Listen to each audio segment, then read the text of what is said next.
Olá, minha gente do bem, compassiva e solidária. Solidária porque acredita na interdependência humana. Compassiva porque tem simpatia pela humanidade. Carcará, o podcast que Rico não ouve, está de volta.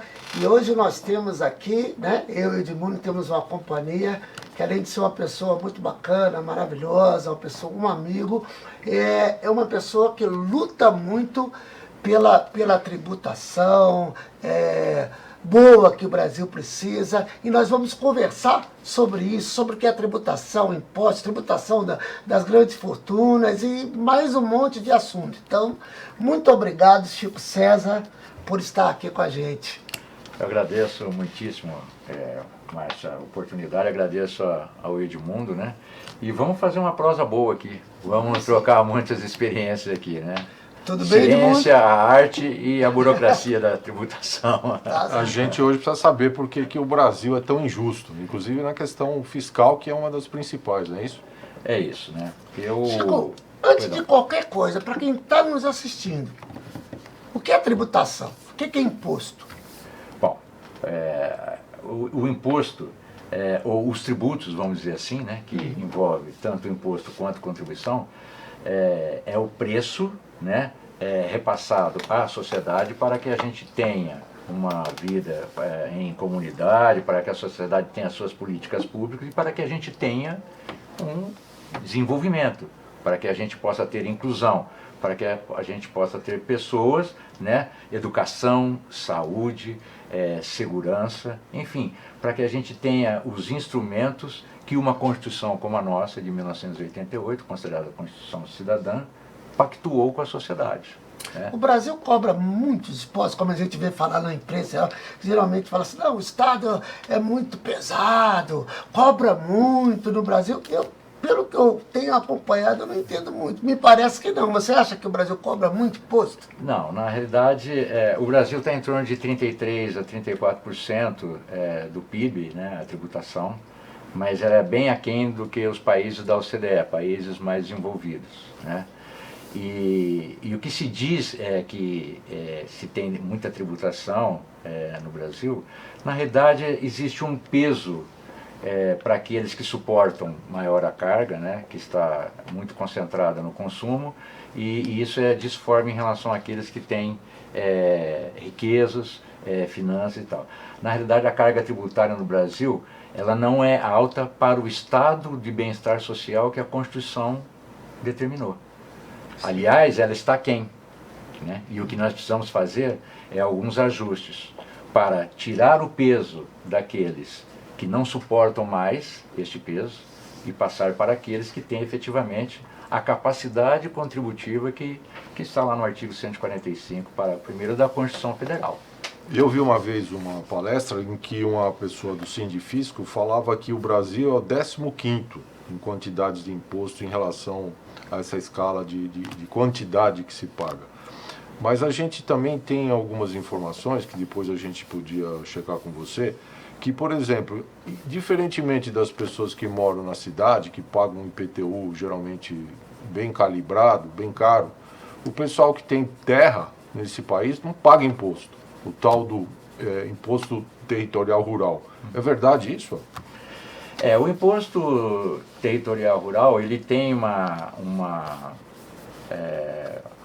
filosofia e um comportamento que deveria ser para atender também política pública, né? Já que a terra, segundo a Constituição, ela deve ter um encaminhamento social. Função, né? social. Né? Uma função social.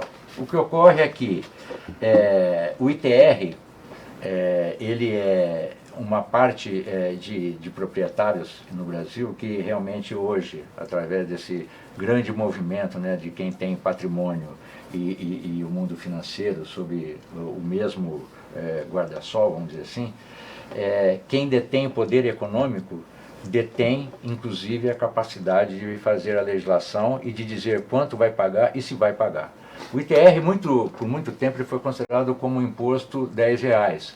E, efetivamente, isso não saiu ainda dessa realidade, né? Se nós pegarmos todas as terras do país hoje, acredito que o ITR hoje não chegue de 2 a 4 bilhões de reais no Brasil com essa imensidão de terras, né?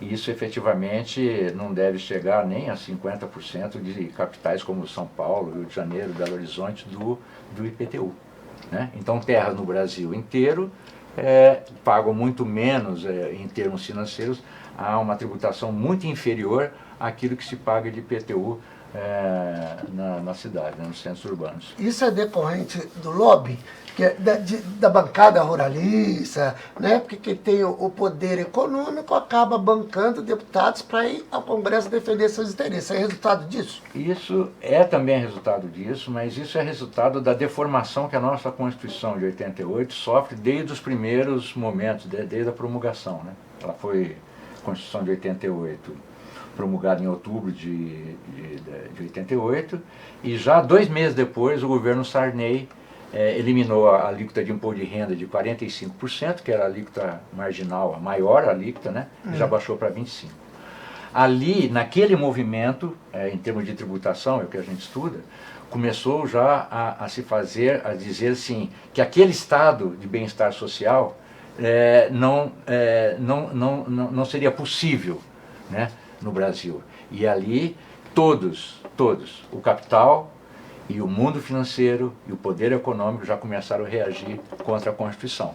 E é natural, e isso é a história, a conjuntura econômica, o capitalismo e o neoliberalismo explica, né, tranquilamente por que se agiu dessa forma, né? A supremacia em relação ao trabalho, volto a dizer, o trabalho vive uma situação um relacionamento escravocrata em relação à tributação, não sei o que, eu corrijo a tabela, né? E sofre muito com isso. Ao contrário, ao capital é dado toda a chance, inclusive de sonegar, inclusive do refis. O que não esse não é aplicável a quem já tem a sua tributação na fonte, né? Porque já é totalmente retido o imposto de renda mensalmente. Então, até para os reparcelamentos, o capital tem uma vantagem que o trabalhador não tem.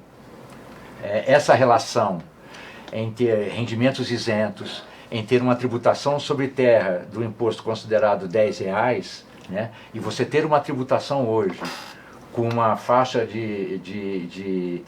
a segunda faixa de tributação já de R$ 1.908, congelada há 6 anos e meio, 7 anos. Tá? Isso mostra muito bem a diferença que é dada do tratamento para o capital em relação ao trabalho. Então, o trabalho realmente drena, na minha opinião, recursos para que o capital possa ocupar esse espaço, o patrimônio possa ocupar esse espaço, e aí o trabalho fica efetivamente como agora com tabela de imposto de renda corrigida, sem reajuste e cada vez mais estrangulada, né? Então a questão das terras, essa questão de patrimônio, tudo, é mais um item do domínio do poder econômico, né? E essa questão da bancada no Congresso, na realidade, várias bancadas, elas representam pedaços do poder econômico e financeiro.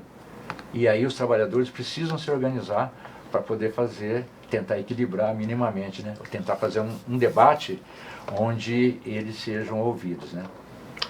A gente conversava, né, eu, você e o Edmundo, antes de a gente começar aqui o programa, que além do Sinfisco, né, existem outros grupos de pessoas que projetam também uma reforma que seja mais justa, uma reforma tributária.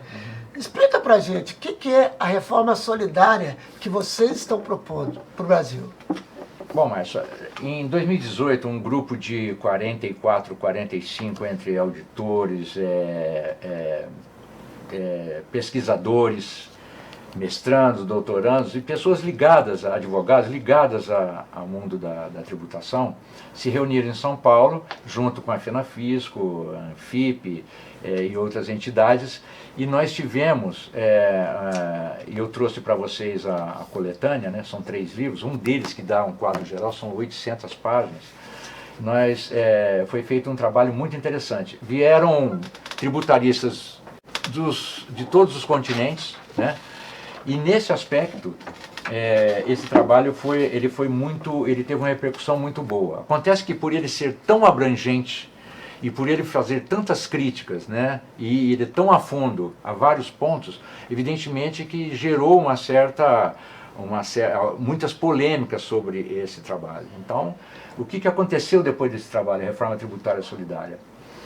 Ela gerou, pós-pandemia ou durante a pandemia, a necessidade de auditores, não só do Sindifisco, como do Instituto Justiça Fiscal, ao qual eu sou vinculado, mas vários outros sindicatos e centrais, um grupo também de auditores, de especialistas e tal, não sei o que, na área, se reuniram para falar, para escrever e para tentar colocar no debate as coisas mais importantes para criar, por exemplo, ajudar a criar o auxílio, por exemplo. Nós precisamos de ações rápidas para gerar recursos e tal. E aí a gente propôs o tributário super ricos, né? Que foi uma outra campanha e que ela está agora. Nós temos o tributário super ricos, ele se contrapõe em vários aspectos, são várias ideias que são duas propostas de reforma tributária que existem hoje no Congresso. E nós temos 8 projetos na tributação dos super ricos que, a nosso ver, atendem às necessidades e à recuperação, né, e não deixar a erosão tomar conta e acabar com o estado de bem-estar social no campo da tributação, né, de políticas públicas. Então, nós tivemos então, reforma tributária solidária no primeiro momento e tributar os super ricos agora, e agora a gente fez uma síntese e entregamos para todos os candidatos, para quem está tentando se reeleger, para todos os candidatos a presidente, com algumas propostas, com alguns eixos centrais, para a gente ter um debate mais qualificado e orientado para a gente cumprir o que está na Constituição, né? Não é possível a gente continuar com esse Estado neoliberal de acumulação de riquezas por parte daqueles que se recusam, não querem contribuir, né? E uma massa de indivíduos, de trabalhadores e de pessoas ficam suportando um peso que hoje já passou da conta de suportar, né? Então, politicamente, a gente tem que reverter isso. Você vê que desde o governo Temer, e obviamente sequente a esse outro governo, desse mequetrefe, desse presidente que nós temos, existe sempre o discurso de que o custo do Brasil é alto. É alto porque paga imposto, é alto porque tem obrigações trabalhistas. Eles fizeram a reforma trabalhista por causa disso, fizeram a reforma que é um golpe previdenciário por causa disso. Hoje, como que nem você nos explicava há pouco, o imposto sobre grandes fortunas, ele é passível de ser aplicado assim que o novo governo assumir? Olha, são 2 temas aí. Na tua primeira pergunta, você fala sobre, quando você fala sobre o governo Temer, né, pós-golpe, nós tivemos já de imediato a construção, e talvez esse tenha sido um dos motivos da deposição da presidente Dilma, da PEC do teto dos gastos, a emenda constitucional 95 de 2016, né, que disse o seguinte: olha, nós vamos fazer congelamento durante 20 anos, educação e saúde, as verbas serão corrigidas só pela inflação do período anterior, né, e aqui eu fico questionando que tipo de investimento a educação, se você não der melhorias, garantias, instrumental, ferramentas para professores, que tipo de educação nós vamos ter? E mesma coisa na saúde. Se você não remunera, se você não prestigia, se você não reconhece o valor dos profissionais da saúde, aqui eu cito o SUS, né, que tipo de investimento, que tipo de situação você quer para um país? Onde você pega e congela investimentos em áreas que são precípuas, né? Que dizem muito de perto ao ser humano, a necessidade básica dos direitos humanos, saúde, educação, isso para não falar em outros direitos. E você diz o seguinte: olha, eu preciso ter isso porque não se pode gastar mais do que se arrecada. Acontece que não se quer arrecadar mais do que se arrecada. E aí esse Estado neoliberal, ele é interessante, né? Penaliza as pessoas por terem direitos. Eu não posso gastar. Não, mas você pode arrecadar. Não, mas nós não queremos. Por quê? Porque aí vai envolver a discussão por exemplo, como o Edmundo falou, o IGF, o Imposto sobre Grandes Fortunas, que já está na Constituição desde 88 e só não foi regulamentado. Grande fortuna é o quê? Aquele cara que compra o Honda Civic em 6 meses, ele tem uma grande fortuna, é isso? Não, isso até, assim, eu diria até que tem a questão do desconhecimento, né, e eu falo da ignorância sem ser depreciativo, Sim. evidentemente, mas o que eu vejo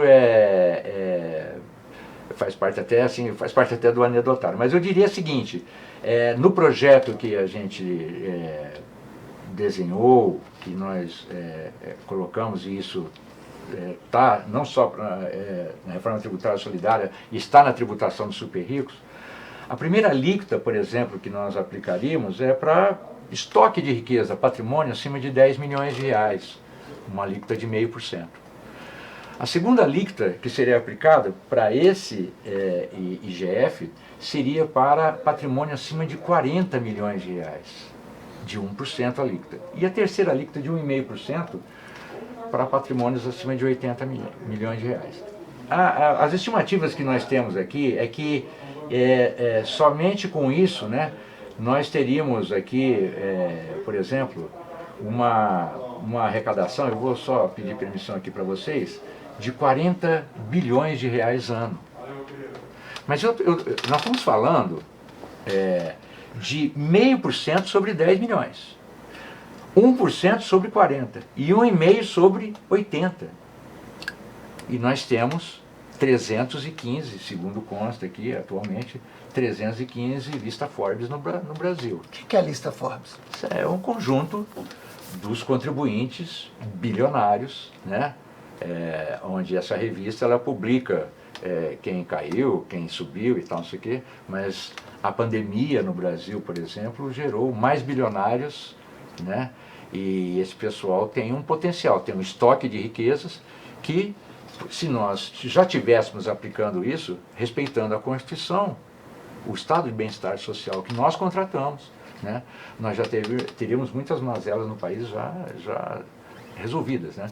E isso agora daria 40 bilhões, só esse fato. Uhum. E é 0,5%, 1 e 1,5%. Esse 1,5% que você falou sobre a fortuna de 80 milhões... Acima de 80. É acima de 80. Acima de 80, Não é quem tem 80. Você tributa o que está acima de 80, acima é de isso? 80. Eu levaria em consideração que de 10 a 40 é meio, que de 40 a 80 é 1, é como se fosse uma tabela progressiva do imposto de renda, Sim. né? E você vai descontando a faixa anterior, tá? Então, isso daria 40 bilhões. Então, lógico, incidiria sobre um rol maior do que os 315, eventualmente um pouco mais, um pouco menos, lista Forbes do país, né? Uhum. Mas pessoas que têm mais de 10 milhões, 40 milhões e 80 milhões, a gente há de convir que, embora possa não ter altas rendas, mas tem um estoque de riqueza. E essa riqueza, muitas das vezes, foi construída com a transferência de recursos daqueles que suportam a carga maior há muitos anos. E é por isso que a gente precisa aplicar isso. Outra coisa, Chico, eu queria que você explicasse pra gente. Tem um papo que eu acredito que seja furado, que é levado por um político tupiniquim que chama Marco Sintra, que fala do imposto único. Uhum. Ele funciona assim como um racionalizador da tributação. Uhum. E vários candidatos, periodicamente, toda eleição você ouve falar, que vai, o do Partido Novo mesmo, eles falam que vão aplicar um imposto único e tal, e tentam nos fazer crer que isso é uma maneira de fazer uma certa justiça fiscal. O que você acha disso? Olha, isso não entra no nosso raciocínio, dos colegas e pessoas, os pesquisadores do Instituto de Justiça Fiscal, os auditores da Receita Federal, do Sindifisco. Por quê? Primeiro, nós temos um pacto federativo, nós temos distribuição de receitas, principalmente do imposto de renda, para estados e municípios, né? A nossa proposta, ela se funda basicamente a gente alterar o imposto de renda para fazer melhorar o orçamento das cidades. Ribeirão Preto tem um orçamento de 3 bilhões e pouco, e se nós trouxéssemos 400 500, 600 milhões a mais por ano para Ribeirão Preto, a gente estaria aplicando os princípios constitucionais, né, e o estado de bem-estar social. Então é esse debate que a gente quer fazer. Agora, essa questão do imposto único, as grandes corporações, se esse imposto único incidisse sobre a movimentação financeira, os grandes grupos, eles trocariam de mercadorias e não iriam para banco. Né? Então eu vejo assim, para nós a gente não consegue conceber e não consegue discutir, dado a complexidade do Estado, o Pacto Federativo, são 27 estados, 26 estados e o Distrito Federal, dado as particularidades daquilo que foi previsto e contratado como os direitos básicos, fundamentais, e da onde viriam o custeio desses direitos que estão na Constituição, e o que ela já foi solapada, a Constituição, em relação à sociedade brasileira, cuja maioria hoje está sem direitos. A gente tem reforma previdenciária, reforma trabalhista, que fez foi um golpe fortíssimo nos sindicatos, nas centrais, né, todos sabemos disso.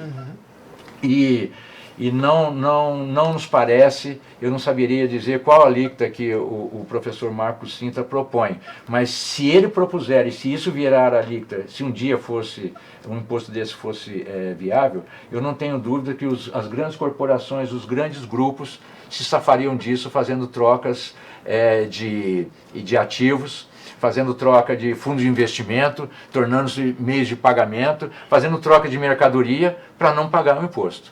Porque essa é a regra do mundo neoliberal.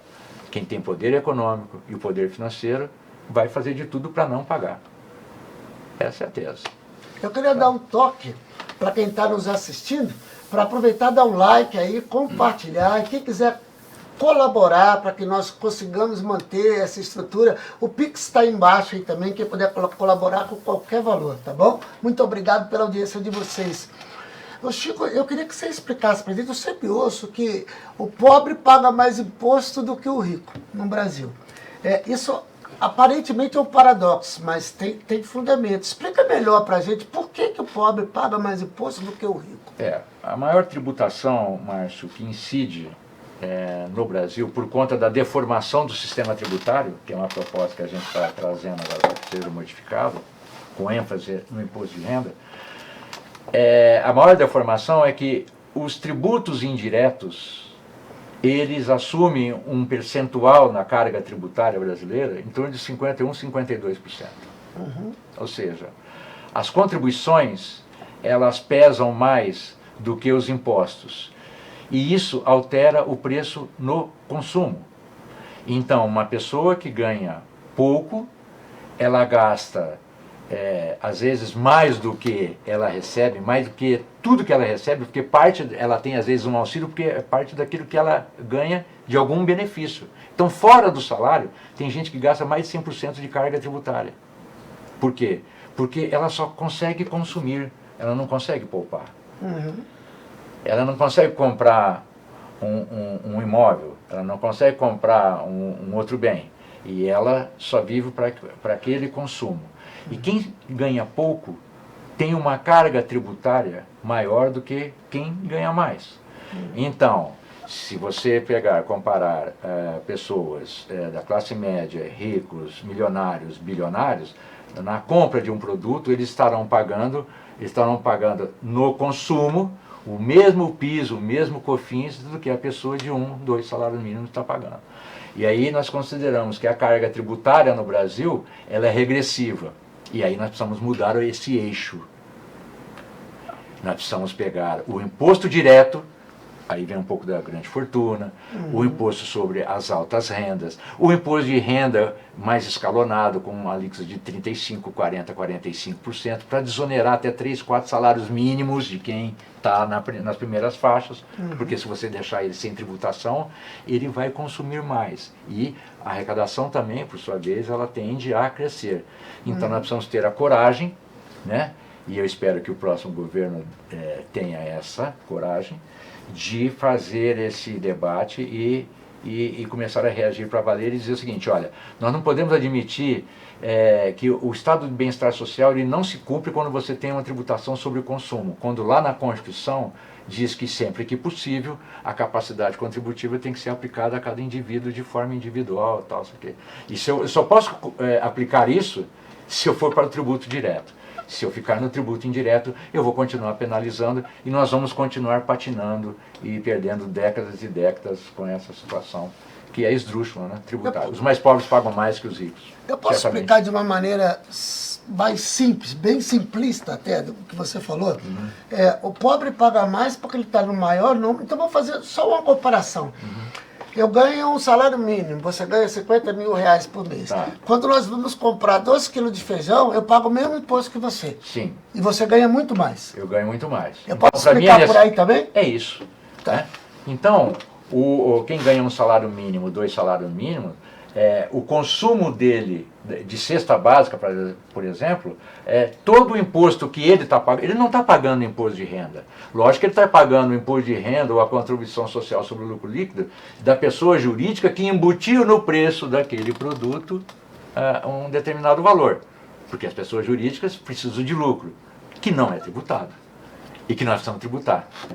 Então, veja só, é duplamente penalizado quem ganha menos, porque paga extremamente mais comparativamente a outros cidadãos, a outros contribuintes, e ainda tem, não tem, vive aquele mundo cercado aqui de uma tributação no consumo, por isso que ela é regressiva. E não se admite, o CDE ou os países mais avançados, a tributação já atingiu patamares com mais civilidade, né?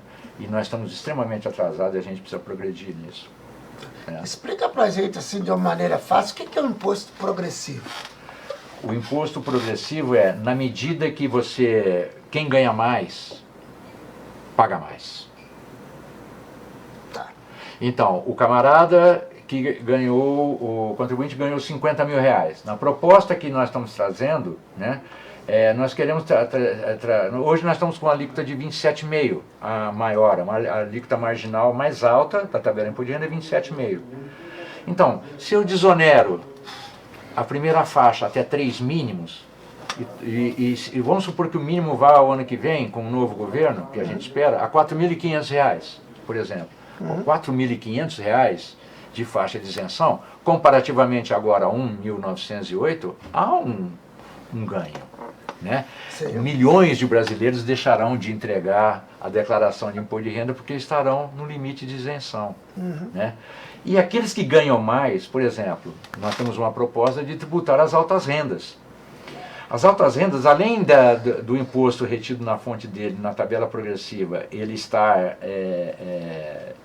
numa faixa de 40% a 45%, né, ele ainda pagaria 10% de contribuição social sobre aquilo que excedesse a 60 salários mínimos mês. Então nós temos pessoas assim, né, então nós temos essa necessidade, essa capacidade, e isso é viável, isso é possível. Eu desonero as faixas mais baixas de ganhos e onero as mais altas. Isso é ser progressivo na tributação. Eu desonero aqueles que pagam muito no consumo e onero aqueles que pagam pouco no rendimento direto, que é na renda e na propriedade. É isso que se pretende, é isso que está na Constituição, que a gente não conseguiu cumprir ainda. É verdade que só o Brasil e a Estônia não cobram imposto sobre juros, dividendos e herança?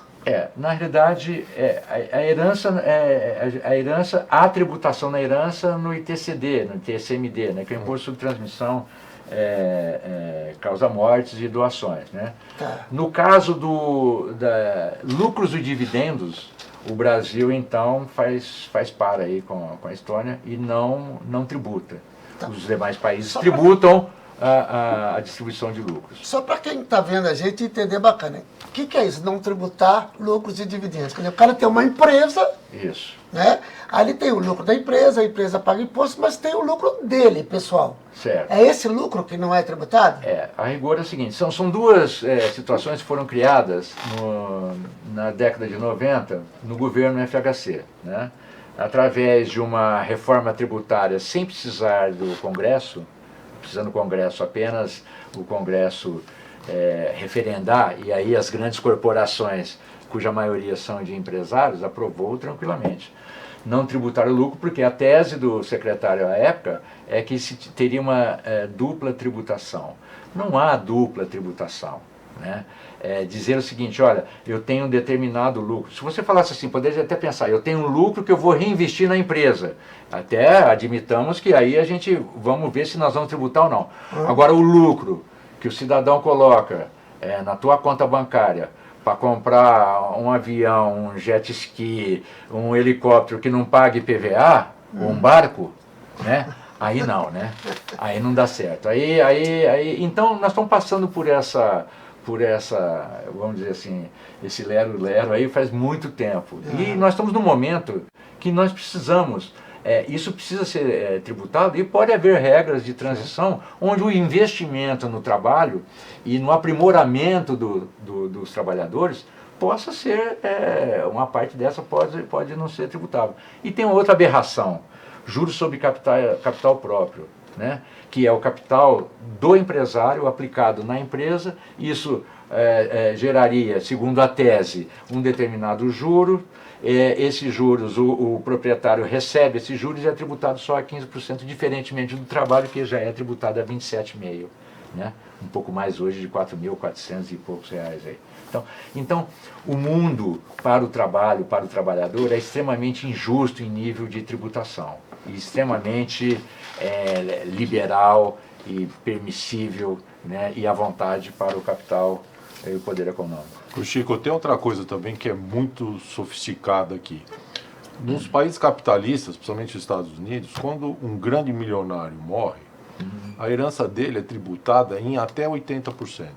E parte desses 20% é obrigado a se transformar em fundação, que o próprio governo controla metade. No Brasil, o parasitismo social que esses filhos da elite econômica e agora da elite financeira têm para se perpetuar, acaba sendo basicamente patrocinada pelo próprio Estado brasileiro. Porque se você pega um patrimônio de capital financeiro e cobra 6%, ou seja, você está inventando uma classe social parasita que adveio da herança, que nunca vai se mobilizar para produzir coisa alguma. O Brasil é sui generis mesmo, ou existe alguém que consegue copiar essa mesma... Olha, a gente se debruça muito com a nossa realidade, né? Nós sabemos de heranças, os países da OCDE, a transmissão na herança, ela é muito mais tributada do que no Brasil, em média, né? Mas muito mais, né? Tem países que tributam 40%, os Estados Unidos talvez tributem até mais, né? O que ocorre no Brasil? No Brasil tem alguns estados regulamentaram, porque o tributo é de competência estadual, hoje já chega talvez até de 6% a 8%, tá?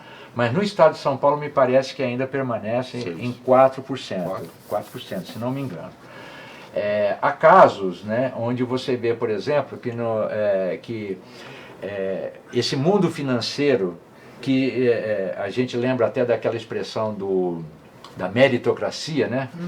Se fala assim que as pessoas, não, porque a pessoa teve mérito, então isso aqui. Se a gente for ver como se constroem as grandes fortunas, né? Um raciocínio rápido, algumas empresas no Brasil fazem seus planejamentos tributários agressivos, né? E isso traduzindo, poderíamos dizer assim, até fraudes e sonegação. Esse dinheiro aqui é remetido para paraísos fiscais e aplicado em fundos de investimentos em paraísos fiscais, né?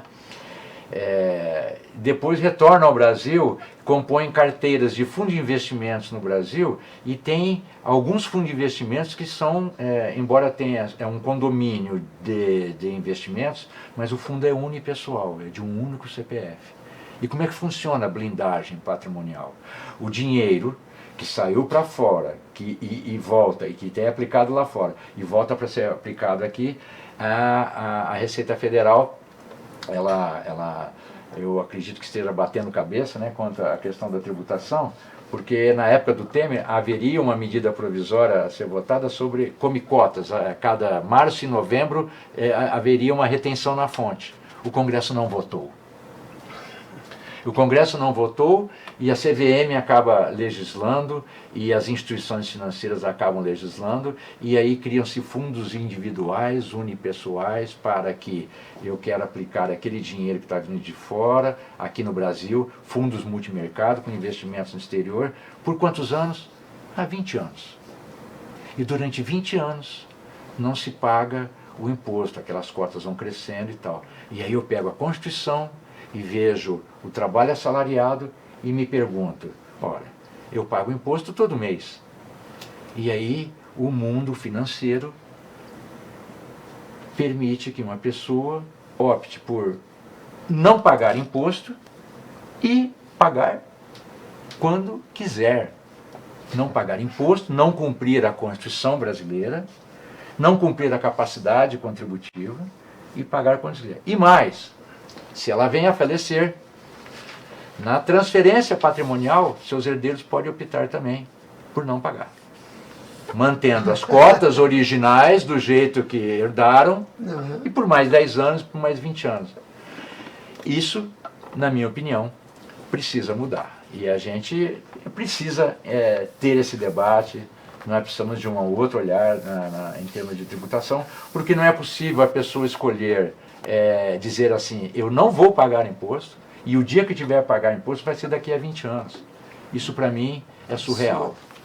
É isso que o polonês radicado no Brasil, o Ladislau Doubo, amigo do Edmundo aí na luta, chama de capital improdutivo, né? Então, assim, a gente precisa taxar, ele fala de uma maneira muito simples, que eu gosto muito de falar assim, a gente precisa taxar para chegar uma hora que ele fala assim, ó, é melhor eu produzir alguma coisa para ganhar do que deixar de drenar minha riqueza para impostos. Exatamente. Tem essa função social também, né, a tributação sobre grande fortuna, né? Exatamente, porque se as pessoas podem legislar para si próprias, a despeito do ordenamento jurídico constitucional, que diz que tem que se pagar imposto diante da capacidade contributiva, e não é possível que um contribuinte lista Forbes opte por colocar, eu quero pagar daqui a 20 anos, e não pague durante os 20 anos. E seu fundo unipessoal, com domínio de carteiras de múltiplos investimentos, com recursos captados, às vezes, aplicados no exterior, grande parte deles, venham aqui para o nosso... E aqui não se produza nada. Então nós temos propostas para que esse dinheiro, o IGF e o Imposto de Renda Produtivo e esse mundo financeiro, ele passe a contribuir para o bem-estar social, para investir nas pessoas, no direito, na educação, na saúde, na escola, porque não é possível, é surreal. Nós não podemos mais conviver com essa realidade. Existe uma organização ainda que edita um boletim que chama ATAC, que basicamente luta para a aplicação de um CPMF sobre o capital financeiro que circula a nível de 80 trilhões por ano. Se supõe que quando você consiga taxar essa volatilidade de movimento, você consegue arrecadar o suficiente para você resolver alguns problemas de ordem estrutural, como na África, na América Latina e tal. Essa organização ela perdeu força atualmente, mas concretamente, hoje, se a gente fizesse o capital financeiro pagar um pedágio por conta desse cassino que eles montaram aqui, já seria, acho que uma fonte muito importante. Eu concordo com você, Edmundo, e digo mais. Na minha avaliação, por conta desse Estado neoliberal imposto pelo poder econômico, tem os 13 maiores bancos do mundo, eles ditam regras para todas as instituições financeiras no mundo inteiro. Mas se for analisar bem, eu não sou especialista, eu trabalho com colegas especialistas na tributação financeira, ou na não tributação, né? De riquezas, de recursos financeiros, e o que é fato assim, os grandes bancos no mundo ditam regras, porém não cumprem. O Banco Central do Brasil não está interessado muito nesse fluxo complexo de recursos, paraíso fiscal, tal. Não, existe aqui poucos controles. controla-se pouco o câmbio, poucos juros e pouco essa ciranda financeira. Né? Por quê? Porque está dentro do projeto de um Estado neoliberal que não precisa arrecadar. Às vezes até alguns colegas, e eu me questiono dentro da Receita Federal, nós estamos trabalhando para quê? Para esse Estado mínimo? Para 1.400.000, 1.200.000 pessoas que caíram na malha agora? Para que as notificações de lançamento dessas pessoas, vão ser lançadas 400, 500 mil pessoas, arrecade 0,2% de 2 trilhões que a Receita vai arrecadar? É para isso que nós estamos trabalhando. Então, gera para nós também um problema muito sério. Para esse Estado mínimo, a Receita não precisa ser a Receita que a sociedade precisa. A Receita precisa ser ter essa situação aí, que um orçamento cortado aí, enfim. Então, essa questão alguns países já estão se reunindo dizendo que algumas multinacionais vão ter que pagar um tributo e que tem, nessa relação de multinacionais, tem questões transnacionais e tal, de 15%, porque está começando a ficar insustentável. Né? O capitalismo já está em declínio, só que os riscos são latentes. Né? E apesar de tentar se segurar, os neoliberais tentarem se segurar e tal, uma hora o DIC vai estourar. Né? Gente, e eu acho que nós estamos próximos disso. O papo está muito bom, mas você nem viu passar, nós já estouramos até o tempo, porque o papo fica bom, a gente aprende, isso é muito legal. Então eu quero agradecer a todos que acompanharam a gente até agora. Eu aprendi muito com o Chico César, acredito que o Edmundo também. Então eu quero agradecer muito a sua presença. Tenho certeza que a nossa audição vai curtir, vai aprender muito também, que a gente possa mudar a tributação desse país. Eu quero agradecer também a Ana Favaretto, que está na programação visual, e aqui também na produção, lá nos trabalhos técnicos, o Anderson Zoreia. E o Carcará Podcast, que Rico não ouve, é uma produção da Secretaria de Comunicação do PT de Ribeirão Preto e da Secretaria de Cultura do PT de Ribeirão Preto. Até a próxima, meus amigos. O Edmundo tem coisa para mostrar aqui, ó. A gente ganhou um presente aqui do Chico. Desculpa, é isso. E está à disposição aqui na editoria cópias, inclusive de um projeto mais amplo que a gente passaria por via Quem quiser pedir, telemática. dá para passar, né? Só Tá pedir. aqui, ó. O Chico deixou um pendrive com a gente com todas as informações. Bem, um abraço, até a próxima.